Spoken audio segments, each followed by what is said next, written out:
Good evening, welcome to Mangard Rovers. This is me and Phil will bring you our predictions for game week 7, Yes, which we will. luckily for us starts on Friday night this week. How you doing, Phil? You Yeah, okay? Friday night football. Friday night football. Woo! Although international break to follow. I hate it when you bring that sentence into the chat. It's Sorry. horrible. It's horrible. Well, I'm anyway, miserable, so are you. Friday night, Bournemouth at home to Fulham, St. O'clock kickoff. Where do you see that one going? Well, I think if I'm Marco Silva, I'm worried about referees and what they're going to do to me. But I think, regardless of what the referees do, I think Bournemouth at the minute looking really strong. And it's might have ridden the look a bit at Leeds last weekend, but I think they're looking really well organised. Semenyo looks like he's switched on. I think probably they got. I think, oh crikey, I'm going to go 2-1 Bournemouth. I think Bournemouth have a little bit too much at home. Yeah, yeah. Yeah, I think it's an interesting one. I think both teams on the day can play really well. Fulham put in a good performance at the weekend, didn't they? Bournemouth as well, although 2-2 against Leeds. But I see this one going 2-2 again for Bournemouth. So we'll see what happens. Desmond's But back yeah, I do again. think Friday night we'll be able to watch it. It's on Sky. Let's see if there's any more VAR incidents in this one. Ugh, Um, let's hope not. Leeds Spurs start our Saturday football at 12:30. Leeds at home Spurs. I'm gonna go a bit controversial. I'm gonna go Leeds will win 1-0. You reckon? I'm torn. I'm torn. I think Leeds have looked really good, but I think Tottenham have shown, as much as they let me down last weekend, they've shown a lot of fight in that last two matches. They come back against Wolves late. Earlier this week, I said a good result in Champions League, coming back from 2-0 down. Pretty late on. So they're showing a lot of fight at the minute, and Thomas Frank's got them quite well organised. So I'm going to say Leeds. Do you know what? I'm going to go again. I think Leeds 2, Tottenham 2. I think. Really interesting set of fixtures this weekend. I'm just looking at the fixtures, and it's some interesting ties. Your boys at home to West Ham, 3 o'clock Saturday. And you've got to be confident there, surely, or does the mood change now that Yeah, Nuno's there at nothing. West Ham? Nothing will ever make me confident against West Ham. They always seem to be a bogey team of mine, and I had an ex at uni who's a West Ham fan, and they must have beaten us every year for about 3 or 4 years just to wind me up. But and Nuno back, I think they looked really organised against Everton on Monday night, and obviously another week with them on the training ground. And we'll have been travelling to Europe on Wednesday. But I just think at the minute to say anything other than I think Arsenal are strong enough to beat West Ham is crazy. I mean, I do have a horrible memory from last season of coming back from being in the Dales for the weekend and listening to West Ham beat us 1-0 and effectively end the title race, which, I think that PTSD might stick with me. But it's at our place, isn't it? So I think Arsenal 3-0. 3-0. 3-0. Yeah, I'm matching you with that prediction. I think it'll be a comfortable, not overly comfortable. I think 3-0. I Um, think it'd be a lot harder than if it had been last week when Graham Potter was in charge. yeah, I think. West Ham. I think West Ham need the international break. I think that's going to help them.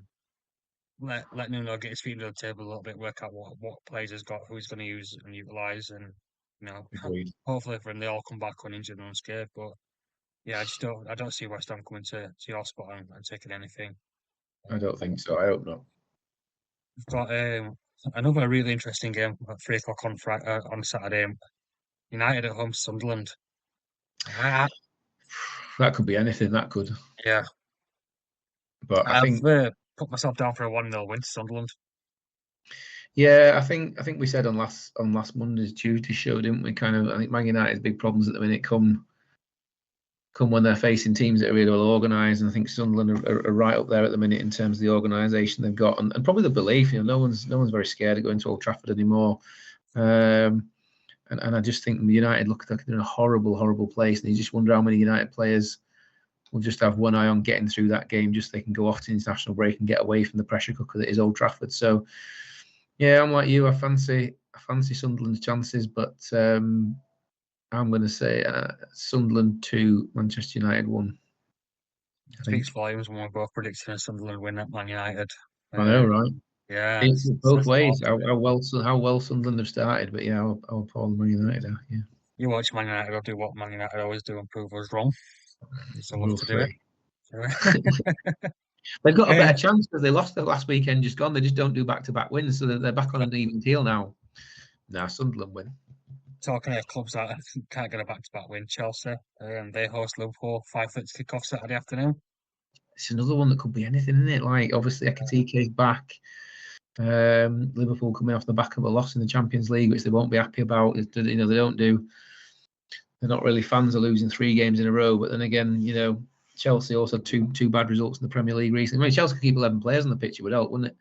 Yeah, But I think Chelsea are going to miss Cole Palmer. I think they're cracking battle in the midfield with like Fernandez and Caicedo up against Gravenberch and probably Wirtz and Szoboszlai, I would imagine. But yeah, I mean anything could happen, couldn't it? I mean genuinely, but I do probably think overall, from what we said earlier in the week, I think Liverpool probably too savvy for Chelsea. I think Liverpool's experience will tell where Chelsea got a lot of young players, and I think when the shit really hits the fan, I think Liverpool probably grind that one out. So Liverpool 2, Chelsea 1, I think. I'm gonna go the other way. I'm gonna go Chelsea 2, Liverpool 1. Ooh, someone's I going with the think, fantasy football team. yeah, I think I can just see Liverpool losing three on the bounce. Well, from an Arsenal point of view, I'd obviously love it, but I just don't think Arnie Slot's going to do losing 3 on the bounce. But we shall see. That's why we're doing the show, right? Yeah, absolutely. Yeah, I'll be watching that half 5 on Saturday. Sunday's another packed day. 5 games on Sunday. We've got Aston Villa at home to Burnley. See nothing but a Villa win, right? 2-0. Do you know what? Yeah, probably. I think if you go back before last weekend, I'd maybe question it more. But I think so. Villa ground out a good result last weekend. Nothing flashy, but got the job done. I think Burnley. It's more about their home form, and I don't think they're streetwise enough to stop Villa. But I do think they maybe score. So let's go Villa 2, Burnley 1. I think. Nice. Another 2 o'clock kickoff. We've got Everton host Palace. I like the look of Palace last week. They looked really good against Liverpool. They did really good, and I probably think overall Everton probably lack the cutting edge to hurt them, to be honest. So I think I touched on last week's show, like Grealish and Dewsbury Hall seems to have a really good link, but obviously Dewsbury Hall's not playing thanks to those 2 Yeah, scandalous yellow cards across the last 2 matches. So shocking. um, I think Grealish will toil away, but I think again lacking the cutting edge of a centre forward, I think will hurt him. So I think Palace are very well organised. Where he's playing well, I think Palace 2, Everton 0. I I've reckon.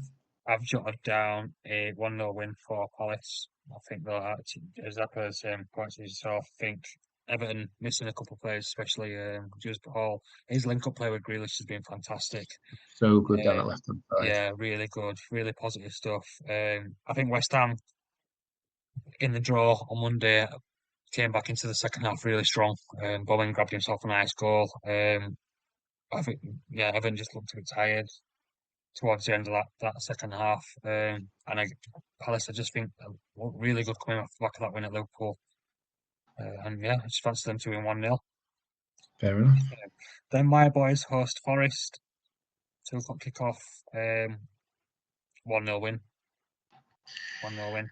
That's not a lot of confidence, is it? Considering how much stuff you're creating. When's Vista back? Is he not back for a while still? After the international break. Is it? Is it? But I mean, I don't know. I still think, I think Baltimore looked, the last couple of matches again, 2 good goals with his head, and he's looked good with his link-up play. It's probably the partial problem. He likes dropping. It seems like he likes dropping off a bit rather than being Yeah. the actual point man. But I think he's probably one to get. I don't know if he'll go away and play for Germany or not, but I think he's with a bit of time with Eddie Howe. I think that will start to change and push himself further forward because he doesn't. Newcastle will create the chances for him without him needing to be in link-up play, I think. But I just think Andy's Forest, you're hitting them at the right time before the international break. So I reckon Newcastle 2-0. 2-0, I think. I don't think they score against you. You look very organised against us the other week, and I don't think they'll have enough to break you down. No, to be fair, we defended really well against you. It just your quality in set pieces just outdid us eventually. Yeah, yeah. Hopefully you're right. Hopefully they come forward with you because I do think we'll win, but I do think the margin will be pretty tight. I think it'll be 1-0. We've also got Wolves at home to Brighton. Can't get any worse for Wolves, can it? Well, I think he probably can. Like we touched on a couple of weeks ago about where are the Wolverhampton Wanderers who played that first 20 minutes against you boys. But I just think, I think although they've had a couple of dodgy results, Brighton have also had a couple of unbelievable results. Obviously beating Manchester City, that late win against Chelsea last weekend. But I also think that they're creating a lot of chances. Even the matches they lost, they created a lot of chances. And I think that this Wolves defence doesn't show me anything other than Brighton will create a lot of chances against them. And I don't think Wolves will be able to keep up with Brighton's chance creation and scoring. So I think probably Wolves 1, Brighton 3. Yeah, exactly the same as I've got written down 3-1. I think Brighton, like you say, create lots of chances. I think Wolves. I think we're all worried for Wolves this year. You never Um, know. I mean, they're going to have, again, I think maybe international break, week on the training ground, maybe get a player or two back. If you can just get them organised. Pereira's obviously a good manager. Obviously, from what he did last season, it's just he's at a club which relies on the owners don't put any money in, and relies on selling everybody from underneath him. yeah, It's a yeah, tough place, tough gig, is that, isn't it? But it is a tough gig, he and does you look know like a what? good coach. Hard times for Wolves fans. Brentford host City, 4:30 kick off on Sunday. I've gone for a 5-1 win for 5-1. yeah, yeah, What? yeah, comfortable. Have you not watched any football this season? I just think, see Man City just stepping it up again now. 5-1 away from home against an organised defence when they could only put 5 past Burnley at home. Wow, you are confident Brent in your house, isn't it? I'm putting it out Well, there, yeah. I in principle agree with you. I do think Manchester City will have too much of them, and I think at the moment, um, you'd have to pretty much brick up your goal to stop Erling Haaland scoring because he seems everything he touches is turning to honey at the minute. But I don't see him scoring 5, not away from home. I think Brentford are organised enough to form more of a challenge than that. It'll be interesting what sort of challenge they give them because we touched on in last week's show again that I think City's defence probably looks the ropiest out of the three of the said the big three or the top 3 in the league. I think it's a harder day out than that for City. So I reckon probably Brentford 1, City 3. I do think City will have too much. I just think 5 is a special result, and I think Brentford are too organised to concede 5. I don't see them conceding 5, but I do think City will have too much firepower. I do think City have got their tails up, like you say. I just think 5's a lot. A bit too But much. It'd be interesting to see if we'll go home, eh? yeah, be interesting to see where Nathan puts his scores this week, and hopefully we'll get his scores, and we'll update when we go live next week. Well, Um, we'll make sure we get his scores before we put this out. oh yeah, we'll have them in. We'll have them in. But obviously going back to last week's results, a lot of movement in the fantasy football table. Oh Uh, my word, wasn't it just? you had an absolute masterclass, you said in the group chat, So the wild card. I had an unbelievable early part of Saturday. Like I was flying high. I was on like 60 something points with like 5 players left to play. Then unfortunately for me, Spurs took the field against Wolves and forgot they were playing Wolves, which led to me 3 next players getting only 6 points between them. Blech. And then Sunday, Monday with Gash as well. Grealish didn't do a great deal. And oh, what a doofus decision, by the way. I subbed out. I'm going up there. So you remember my a couple of weeks ago, I said I had the doofus decision of the season when I subbed out. Who did I sub out then? You remember? Oh, what was the ridiculous decision? I subbed someone out I shouldn't have subbed out. And I was like, that's the worst decision of the season. Well, here's one for you. I swapped out Gabrielle for Calafiori. What a Oh, ridiculous. So I got 1 point instead of 9. So because I got greedy and thought, oh, Calafiori's up there as because I played a wild card, so I had the free hit on. Because I was like, how do I correct the issue of Ekatike being suspended? And I didn't think one transfer would fix my problems. So I had a lot of change in my team last week, and it seemed to be absolutely going like a dream initially. And then Spurs were Spursy. Arsenal, ground out the result with the wrong defender. And Everton didn't do much. Grealish looked really good, but that doesn't help your points, ain't does doing it? out, did So it? Ain't doing out. he had a lot. He had a lot. Created a lot of opportunities to create the free kicks and stuff. But he was always like the pass before the pass, and obviously Everton didn't score enough. So So yeah, it kind of petered out for me. So I think at one point I'd risen to the nosebleed heights of about fifth, and then I think I'm sunk down to about eighth or ninth at the minute. Um, with Yeah, still, you eventually you finished 4 places up in ninth. which is a bounce at least. So that in It's a some nice respects the bounce. wild card worked, but not enough. Sarah's hovering just above you Wow, by 2 points. outrageous! She Bear didn't in even play mind, the first week. she gave you a head start as well. Yeah. So But she's mind you, to I'm eight. cheered up when I look at where our Nathan is. I'm cheered up when I see where he is in table. Is he propping up the league, isn't he? Yeah, I'm gonna start fighting him if he don't start looking after his squad. He's rock Honestly, bottom. but And don't know about that. He needs to be worried about getting transferred off this show's panel. We might switch somebody else in for him. You're flying out the top, aren't you? I am, yeah. I've gone top. And there's I some had a great insider weekend. trading going on here. It's side trading, yeah. Penalised me for it, but no, yeah, 76 points I got this week. Um, Top of the And pile points wise. Pink.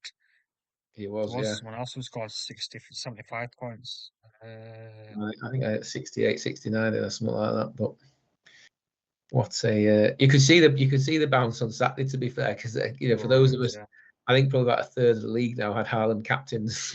yeah, Just and everybody else on it's single figure points, and then there's a load of us on like 40 odd. it's gonna be one of them seasons again where if you don't captain the right player, you're gonna get really punished for it this year. Well, I don't think I think I was thinking about this the other day. I think it's reasonable to assume with Haaland that he's going to score 30 goals in the season. So that's 120 points. So it's reasonable to say if I just captain Haaland every week, there's 240 points before I even look at anybody else in the team. As much as we don't want everyone cloning the same team, at the end of the day, on the balance of probabilities, you're thinking Haaland's the way to go, aren't you? Like Yeah, you look at the other strikers around. I've got a real toss for them. I wanted to leave Gyökeres in, but I just think when he finds his feet and against teams that are lower down the league, he'll do great. But he's just, every other striker you look at, you end up, well, you can do as much summary, as much looking as you want it. You end up with the sentence on every single one, he's not Haaland. yeah, they're just, he's just too good. And I think with the fact that Salah's not particularly firing this season, it almost makes him an automatic pick because last season you were kind of torn, right? Is it Salah? Is it Haaland? And some people even put both in to try and hike it up. But Salah's just not looked. Like I say, Liverpool have just got a lot of settling down. So there's been a lot of change. And I think as good a coach, and he's a phenomenal coach as Arne Slot is, to meld all those new players together with the old and get them all ticking the way he wants to play, it just takes time. And I don't necessarily think it's anything to do with players being off the boil. I've heard some people say about, Salah's like this when he gets a contract. I'm not sure it's that. I think it's just, we touched on it a couple of weeks ago in the show. Salah suffers when Trent's not in the team. Trent knew how he played, knew what he wanted. It's just those new relationships, those new ways of playing coming through. They're all really good players, obviously, yeah, but I think it makes Haaland an automatic pick for fantasy football at the minute. And yeah, I think it's we'll see. It's quite tight in our league, to be fair. I think you're only about 20, 30, 25 points ahead there's not much in it. of me. Yeah, I mean, it's not tight. like second place. So and I think we've sometimes got to remember what we say on the Monday night show as well. We're only on game 5. Yeah. Like Oh, it's it's a a long long way. way to go. There's a lot of There's a points long still way, to be won, long way to go yet. So no, should be good. It's one of them in it where again, fantasy football keeps you interested in every match, doesn't it? There's always somebody playing or someone having an impact or something like that. So it should Yeah. be good. But I do believe that's you looking left to just say you've still got bragging rights in your house, isn't it? Yeah, just about, just about. Oh, there is a nice little notable gap now opening up between me and the missus. I'm sure But she'll yeah, drag you. yeah. And bottom, so we mentioned that Nathan's flat bottom. We've then got his 16th game of throw-ins, 16th Taylor's tackle, 15th Big Beaner, 14th your just absolute Malin. just got to point this out, haven't we? So 3 out of the bottom 4 are Villa fans. I'm only It's a lot. saying, what does that tell you about what Villa fans know about football? You know who you are, people. You know who you Shocking, are. really. Third What's best going on team with in Villa Birmingham. fans? Put it in the chat, make a comment. Let's shake it up. 13th, I'm a believer. Rafe, what you doing? 12th, GB Wanderers. There's a bit of a drop off there She's from, sunk, can she? I tell you, she yeah, was still in the she's first right 2 weeks. up Our there. Gillian. She's In 11th, Kuna Mateta. In 10th, Benham's Boys. 9th, yourself, Phil. Better late than never. Well, better late than, sorry. Sarah in 8th. Bolton Squanderers. Matt in that's 7th. bragging rights in that household, isn't it? Matt's beating Yeah, his mum top there. top of the tree. 6th, Kilo Runnings. 5th, Toasted Naggles. 4th, Bruno Tanares. In 3rd, Let Me Be a Fantasy. In 2nd, Delphin Safety. John Flighty, well done. And in first myself, number 1. For now. Definitely a game of luck more than skill. I hope I Yeah, genuinely well hope it done. stays competitive all the way through. It'd be really good if it does stay so tight. And given that the defenders earn a lot more points, you can juggle about with your squad a little bit more this year, and it does Well, make it more it was, attractive. So but it's a roller coaster, isn't it? Because I do remember at least 2 or 3 people last week getting really cocky about the fact they were smart enough to pick Chalobah, and then he comes in with a crazy tackle, and before you know it, he's on -3 points and letting the whole world down. So it it's can one be of a them people. To be fair, if I do it, the two of us sat here with who well. made that decision. Take Gabriel. If Gabriel gets sent off for that punch and doesn't score the goal, instead of getting 9 points, he's sat on -2 himself. So it's a tight line Yeah, as a defender, isn't it? But you're right. If you the defenders keep it really interesting to some degree. The attackers make it pretty boring, to be fair, because you can kind of look at the scoring charts and know roughly where you should be. But the defenders is totally random, isn't it? especially when probably 16 out of the 18 of us are going to have Haaland in who's going to consistently score them points. So you've got to find players elsewhere in your team to make up the difference. So I suppose that's the habit, really, isn't it? The interesting one with Ireland is it comes down to who's got the nerve on the wild card, doesn't it? Because when do you play that triple captain on him? So I had a friend of mine did say the last weekend was the weekend to play triple captain, but I'd already played the free hit to get him in, so Yeah. I didn't Well, have the opportunity.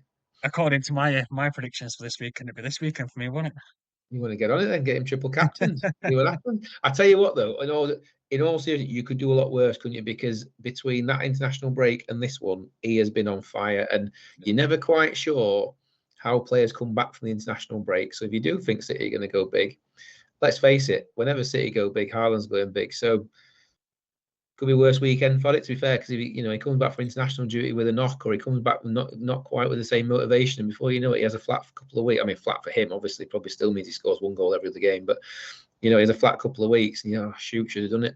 But Yeah, I think it's going to be one of them for me. You're going to have to hold off for the double game week. That's when you've got to use that oh, triple that's true. captain. That's true.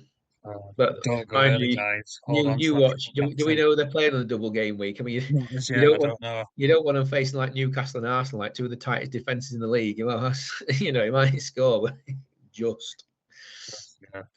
I think But that happened last year to me, I believe. did it? So, yeah, waste of a triple captain. Absolutely. Oh, well, there's our predictions. Hopefully, we can update and add Nathan's to that. And we've We touched on will our do. fantasy league. So, guys, thanks for watching. Thanks for tuning in. Appreciate it, folks. Make sure you like and subscribe and hit that bell so you don't miss out on any content we upload. But from myself and Phil, it's good night from me. It's good night from him. Take care. Goodbye.